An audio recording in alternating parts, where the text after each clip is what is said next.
खरं म्हणजे आज एक महत्त्वाचं पाऊल आपण पुढे टाकत आहोत आपल्या राज्याच्या इतिहासामध्ये. आपल्या राज्य नेहमी पुरोगामी राहिलेलं आहे. महिलांना ताकद देणारं, महिलांना आवाज देणारं आणि तसंच महिला देखील आपल्या समाजाला एक दिशा दर्शवणाऱ्या महिला आपल्या इथे महाराष्ट्रात जन्माला आलेल्या आहेत. खरं म्हणजे हे आज बिल आपण इथे पारित करत असताना कोणी काही आम्ही विरोध करण्याचं कारणच नाही. एकमतानेच होणार आहे मंत्री महोदय. पण आमच्या काही सूचना असतील, काही सल्ले असतील. पण हे बिल पारित करत असताना आठवण येते ती M S Swaminathan, Bharat Ratna M S स्वामीनाथनची. स्वामीनाथन साहेबांनी खरं तर देशात आपल्या कृषी क्षेत्रामध्ये एक वेगळी क्रांती आणली. प्रोडक्टिव्हिटी असेल, शेतकऱ्यांना वेगळे कसं काय आपण पेरणी करायची, काय त्याच्यातून नक्की येऊ शकतं, पुढे कसं आपण हा जो शेतमाल आहे ते जगाच्या मार्केटमध्ये नेऊ शकतो. मला वाटतं हे दाखवलं ते एम एस स्वामीनाथन साहेबांनी दाखवलं.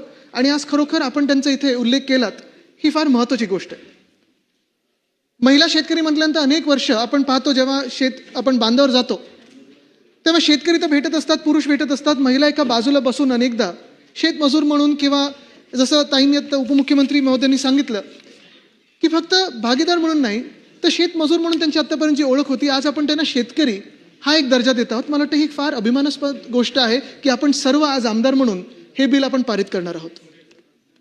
अध्यक्ष महोदय, आपल्याच माध्यमातून मी मंत्री महोदयांना सांगू इच्छितो की ही जी आपण हे जे पाऊल पुढे टाकत आहोत हे फक्त काही कागदोपत्री राहू नये. ह्याची अंमलबजावणी खरोखर जमिनीवर होणं गरजेचं आहे. प्रत्येक जिल्ह्यामध्ये असेल, प्रत्येक तालुक्यामध्ये असेल, त्याची जी अंमलबजावणी आहे ती आत्तापासून होणं गरजेचं आहे. कारण जे आज आपण शेतकऱ्यांची हाल पाहत आहोत ते खरोखर बघण्यासारखे नाही आहेत. एक तर पाऊस हा लांबला होता, परिस्थिती आपल्याला माहिती आहे, दुष्काळासारखी परिस्थिती होती. काल परवाकडे पाऊस जेव्हा सुरू झालेला आहे, पेरणी करायची नाही करायची इथपासून जी सुरुवात झाली होती, हे पुढचं वर्ष कसं असणार आहे हे आपल्याला माहिती नाही. ताई उपमुख्यमंत्री महोदय, आपल्याला माहिती आहे गेले 10 वर्ष तसं पाहायला गेलं तर वातावरणीय बदल हा जो काळ आपण पाहिला, कधी पाऊस, कधी अवकाळी पाऊस, कधी गारपीट, कधी सततचा पाऊस, मग सगळे आपण विरोधी पक्ष आणि सत्ताधारी पक्ष येतो, एकत्र भांडतो, कधी बांधावर जातो, कधी भाषणं देतो की आमची याची अंमलबजावणी झाली पाहिजे, पीक विमा केंद्र उघडलं पाहिजे, पिकाचा विमा दिला पाहिजे. पण अध्यक्ष महोदय, जेव्हा आपण महिलांना ह्या आता पूर्ण मेनस्ट्रीममध्ये आणत असताना फक्त इथपर्यंत बोलून चालणार नाही. आपल्याला ह्याच्या कामाची अंमलबजावणी जी मी सांगत आहे मंत्री महोदय, आपल्याला ह्या प्रत्येक तालुका स्तरावर एक केंद्र उभं करायला लागेल.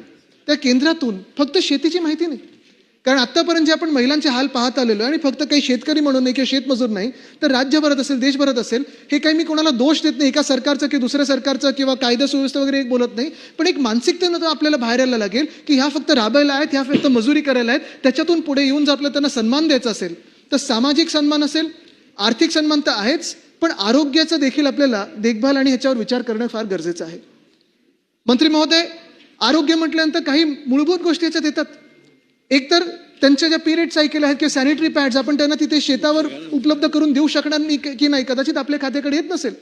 पण आपण हा विचार करणं गरजेचं आहे, कारण जागतिक स्तरावर ह्याची जेव्हा चर्चा चालते, हा आता टॅबू राहिला नाही, आता न बोलण्याची गोष्ट राहिली नाही, हे जगात बोलतात, त्याच्यात लाज वाटून घेण्याची गरज नाही आहे. पण आपण त्यांच्या आरोग्याबद्दल विचार करणं गरजेचं आहे. सॅनिटरी पॅड वेंडिंग मशीन किंवा इन्सिनरेटर्स हे गाव पातळीवर आपण ह्या महिला शेतकऱ्यांना जेव्हा ते शेतात राबत असतात, काम करत असतात, आता शेतकरी म्हणून काम करतील, हे उपलब्ध करून देऊ शकतो की नाही, मला वाटतं हा आपण विचार करणं गरजेचं आहे.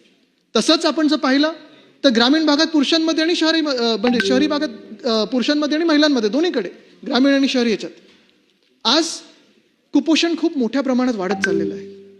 आयर्न डेफिशियन्सी असेल, कॅल्शियम डेफिशियन्सी असेल, व्हिटॅमिन कुठचीही डेफिशियन्सी असेल, आपण पाहतो लहान मुलींमध्ये देखील स्टंटेड ग्रोथ होत आहे. कारण ज्या शाळेमध्ये जातात, मग ते झेडपीच्या असतील किंवा महानगरपालिकेच्या असतील किंवा कुठच्याही प्रायव्हेट संस्था असतील, ते जे आपण पोषण देतो त्याच्यासाठी आपली आई ही राबते, काम करते, मेहनत करते, का तर मुलांना वाढवण्यासाठी. पण जर तुम्ही त्यांना शेतकऱ्यांचा दर्जा देणार असाल, आज तो सन्मान तुम्ही आपल्या समाजात देणार असाल, त्या सन्मानासोबत तिची जी एक महत्त्वाची काळजी असते की माझं मूल हे नीट वाढू शकतं की नाही, चांगल्या शाळेत जाऊ शकतं की नाही, तर शाळेंची परिस्थिती असेल, त्या शाळेंमध्ये जे मिड डे मील असेल ते पौष्टिक आपण देतोय की नाही, त्यांचं स्टंटेड ग्रोथ कशी नाही होणार, आपण मला वाटतं ह्याच्यावर देखील आपल्या ह्या केंद्रामधून थोडी काळजी घेणं गरजेचं आहे.